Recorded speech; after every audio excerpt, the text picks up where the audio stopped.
And welcome to another cave passive demonstration. This is the Octobase pedal. As you figure, it might have something to do with basses, as it is a octaving pedal for basses, but not in the way you think.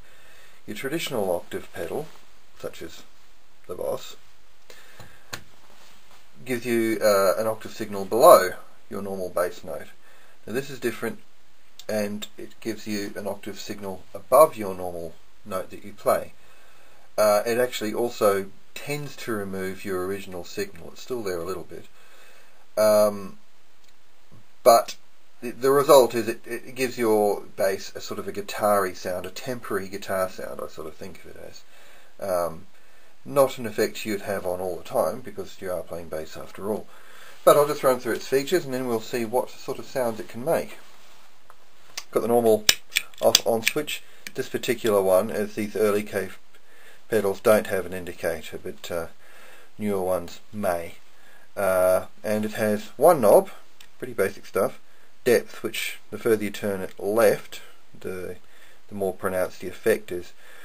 When it's on a low setting, it's not a lot happening really, but the further you go this way, it starts to get you do hear the octave effect, and a sort of ring modulation effect as well that comes into it, which is a useful thing in its own way.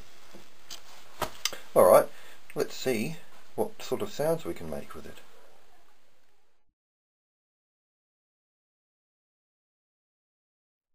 Alrighty, I've got a passive bass here. Being a passive pedal, I thought I'd use a passive bass. The Octobase pedal is just going straight from the bass into the pedal, into the amp, which is my usual Fender Champ 25 watt, so it'll show any limitations up fairly quickly. The normal sound of the bass,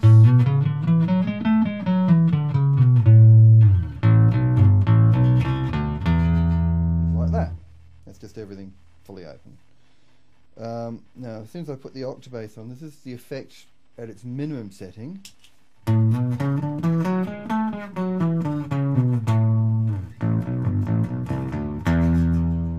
Doesn't sound like a real lot, a bit different, just sort of loss of bottom end and sort of fuzzy.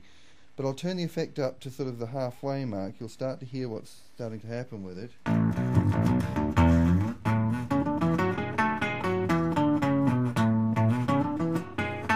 can start to hear that octave thing coming in there, and actually a bit of that ring modulation effect as well. Let's turn it all the way up.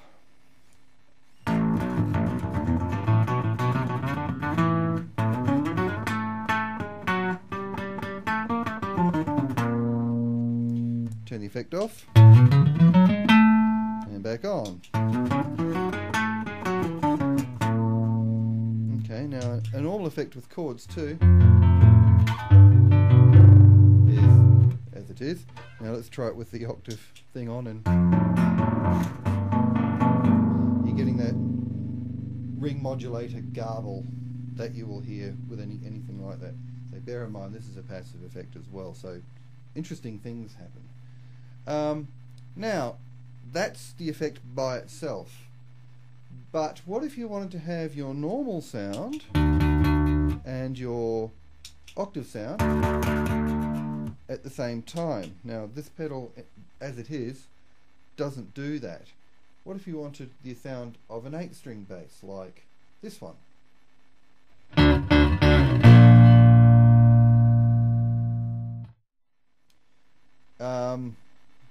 Again, maybe there's a way to do that. Give me a minute.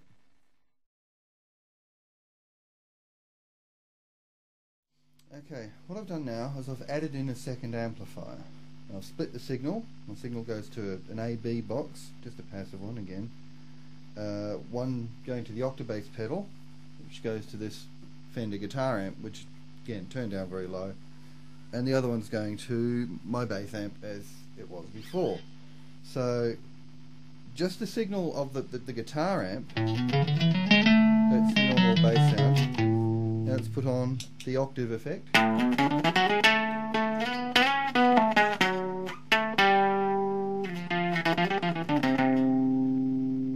could use it for something, I suppose. Now let's put the original bass back in at the same time.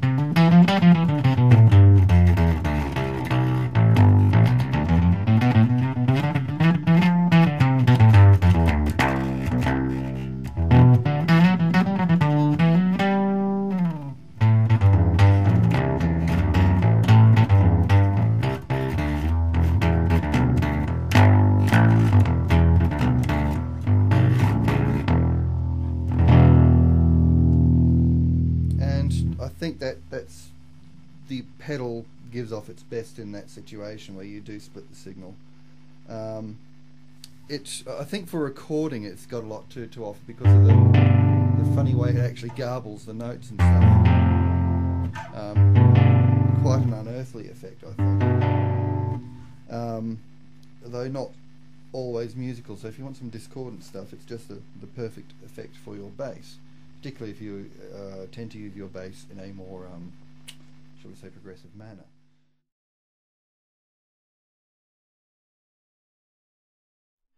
So I've tested the Cave Passive Octobase pedal in a couple of different ways.